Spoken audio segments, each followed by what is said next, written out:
Okay, to continue with our discussion, we are still in Module 2, Demand and its Determinants. So the next topic that we will discuss is about the factors affecting the demand elasticity.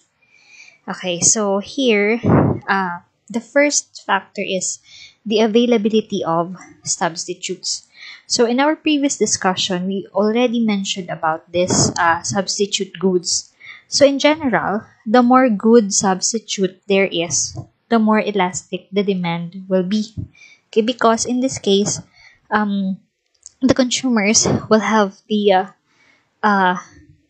options, or they will have more choices. Okay, as one good, or the price of one good will increase, so they have the choice for another good, which is considered to be a substitute good. Okay, that is why we consider their demand to be elastic.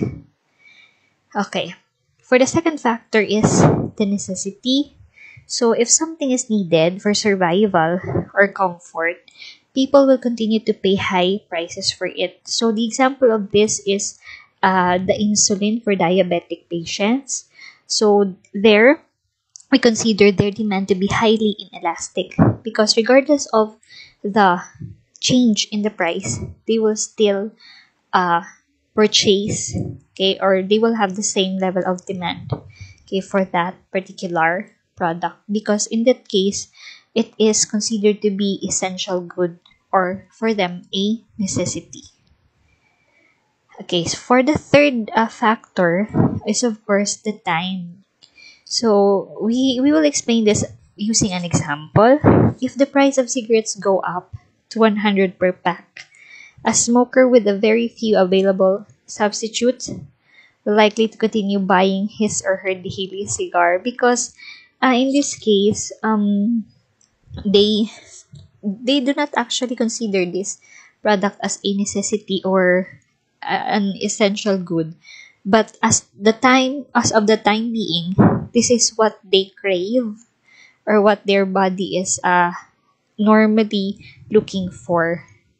Okay, but of course there will come a time that when their body will be deteriorated because of the diseases that they acquired through smoking. So most likely they will stop, or their demand will decrease. But of course, again, time here as a factor affecting the demand, meaning to say, it is a want or a need for the time being. Okay, so that's how some consumers normally react, or that's how, or I mean, time is considered as an important factor for their demand. Okay, so those are the three factors that affects the demand elasticity. So basically, there are other factors also, which we already mentioned previously, like their income, the price, and so on. So these three are the additional factors, okay, that affects the demand elasticity on the part of the consumers. Okay, so for the last topic of this module, so we will be discussing about the demand forecasting. Okay, so when we say demand forecasting, this is a combination of two words actually. So the first word is demand, and the other is forecasting. So of course, in the beginning of this module, we have already defined what demand is. Okay, so in other words, here, okay, to just refresh you with the definition or meaning of the word demand. So it means outside requirements of a product or services. Okay, so in general, for the forecasting term, this means making an estimation in the present for a future occurring event. So basically, you are familiar with, like for example, weather forecasting. So meaning, the weather condition has not yet occurred, but based on the data available, uh, being presented at the moment. Okay, so those experts, especially in Pag-asa, for example, they are able to forecast what would be the direction of the typhoon, how strong it will become, for how many days it will last in the country, or what day will that particular typhoon will left the Philippine area of responsibility, and so on. Okay, so that's how forecasting works. Okay, so we are making an estimate in the present for a future occurring event. So here, what we are estimating or forecasting is the demand, okay, for the future. So we will use an example, okay, for you to understand better. So we have here the past sales for the last 3 months. So January, February, and March. So for January, the demand was 200 units. In February, it's 250, and in March is 300. So assuming the market condition remains the same, so we will forecast the demand for next month or for the month of April. So how to um, make the estimation? So in this case, you can use the average method, meaning all you have to do is to add all the demand in units for the last 3 months, and then divided by 3 also. So that's averaging. So therefore, based on the given data and figures, we can say or estimate or safely forecast, okay, that the demand for the next month, which is April, okay, will be 250 units. Okay, so that's just an example, but there are also other uh, methods, okay, of forecasting that you can use, okay, to uh, estimate the demand for the future or for the next months. But in this case, we will just have a sort of introduction. You will deal with this forecasting in your management or higher management subjects. Okay, so in relation to the demand forecasting, so what is its usefulness? Okay, or why do we make demand forecasting? So here, demand plays a vital role in the decision making of the business, because here you are able to estimate what will be the demand in the future. So meaning to say, before an event could occur or happen, you already have the data or basis for your decision. Okay, so that's how demand forecasting is used. Second, demand is the most important aspect for business for achieving its objectives and its goals. Because again, talking about objectives, meaning to say, these are our targets. So, how to reach or achieve those targets? So, here we will use the estimation that is also for the future. Okay, so we will know if we are able to achieve those objectives or not. Okay, so estimation or demand forecasting will help us also to adjust or to formulate strategies in order for us to achieve those objectives. Okay, so the next is the demand forecasting will reduce risk that is related to business activities and will help to take efficient decisions. So again, this is like what we have mentioned in the second usefulness of demand forecasting. So this is where we can, or the management can formulate strategies, okay, to reduce the risks.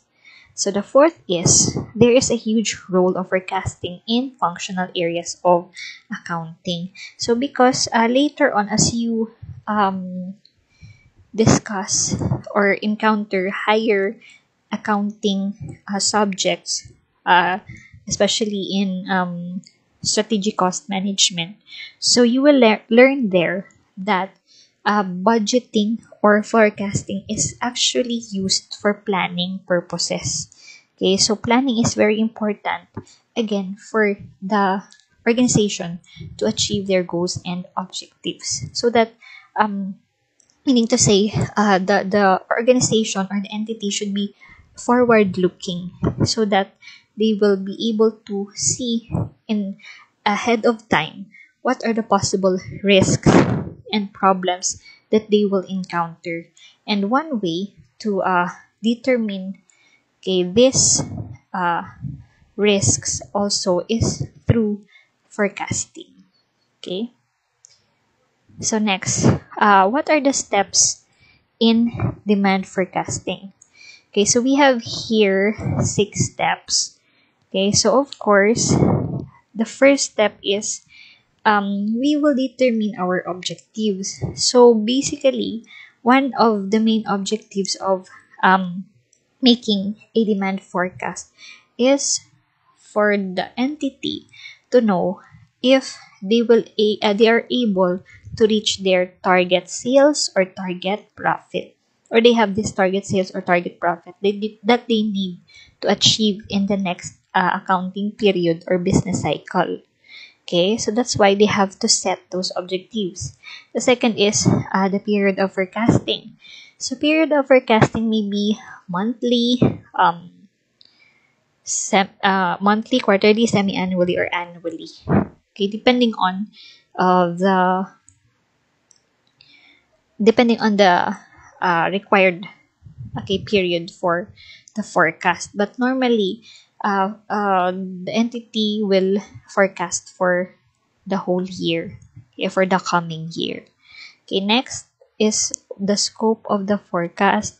So what will be the factors or variables that we need to consider in preparing or making the demand forecast? So of course, basically we will include sales, the production, marketing, and so on. Okay, next, um, after uh, determining the objectives, the period of the forecast, and the scope, you can now subdivide the task, okay, on how the entity will be able to achieve those goals and objectives. And then next is identify the variables. But of course, during the scope, you have already identified those variables. But in this case, you are able to define it in more detail. Okay. And the last is, of course, you select the method for demand forecasting. So in our illustration earlier, we just used the averaging method, but you can also use other methods, okay, for demand forecasting, like trend analysis, okay, and so on. Okay, another is, okay, so we still have steps left. I mean, so the next is you collect and analyze the data. Okay, this is also used, or these are information that will be used for the demand forecasting, such as number of units that will be needed to produce, okay, the market research results, and so on. Next is the study of correlation between sales forecast and sales promotion plans. So here, if the company is, or they have set a sales target in terms of units or revenues, then they should formulate strategies. So this is in the form of sales promotion plans, okay, in order for them to reach those targets. Next is they will also consider competitor activities. So this will, of course, affect the demand of the consumers. So probably because of the competitors' activities, consumers might change their mind and they will not purchase our product. Okay, and next is to prepare the final sales forecast if all the data and information are complete. So we are now ready to prepare the final sales forecast. But in this case, we do not yet we are not yet required to. You students are not yet required to prepare the sales forecast. So again, this one is tackled under the strategic cost management. Okay. So there are also steps and formulas, okay, in preparing the sales forecast. And the last is, of course, evaluation and adjustments, okay, if there is any. Okay, so those are the steps in the demand forecast. So next is the significance, okay, of the demand forecast. So of course here, demand forecasting fulfill objectives of the business as mentioned earlier. It also facilitates the preparation of the budget. Okay, budget is actually a financial plan for the entity. So you will understand this better in your higher management accounting. Another is taking management decisions. So as mentioned earlier, the demand forecasting data and information will help the management in making sound financial decision making. And the last is, of course, for evaluating performance. Okay, so what is the scope of demand forecasting? Well, it depends upon the operated area of the firm. So, present as well as what is proposed in the future. But basically, we are talking about demand forecasting. So, we are forward looking for the future. So, forecasting can be international level if the area of operation is, of course, international. So, it depends upon the size and the geographical location of the operations of the entity. So if the firm supplies its products and services in a local market, then the forecasting will also be in the local level. Okay, so types of demand forecasting. So we have the following types. First is, if we will base this on economy, we have macro level, industry level, and firm level forecasting. Okay, so for macro level, of course, it deals with the general economic environment. Okay, that includes the economy as measured by the Index of Industrial Production or IIP, national income, general level of employment, and so on. Okay, this is like macroeconomics level of forecasting. So for the second type is the industry level forecasting. So here, we will deal with the demand for the industry's product as a whole. So for example, we will only focus on the demand for cement in the Philippines.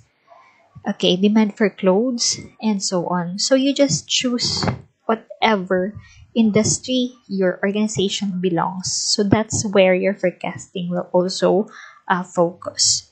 The third is firm level forecasting. So basically, among these three types based on economy, the most forecasting that is being done by the entity or the business entities are firm level forecasting. So this means forecasting the demand for a particular firm's product only. So for example, if you are under the Eagle Cement Corporation, okay, so you just only focus on your company or for other companies as well. I mean, the idea here is that you just only make the demand forecast for your own organization and your products and services. Okay, the next is based on time period. So we have two types. We have short-term and long-term forecasting. For short-term forecasting, it will only cover a short period of time. So depending on your industry, so it may be done semi-annually, 6 months or less than 1 year. So it is useful in tactical decisions. Okay, when we say tactical, meaning to say this is for the day-to-day operations of your company. So how you will be able to, or what would you do in your day-to-day operations so that you will be able to achieve your goals and objectives in or as a whole. Next is long-term forecasting. So of course, this is for a longer period of time. So 2 to 5 years or even more, okay, of the demand forecast. It will give information for major strategic decisions for the firm. An example is if the company would want to expand for plant capacity or opening of a new business and so on. So that decisions will of course require longer period of time in terms of forecasting. Okay, so those are the different types of demand forecasting.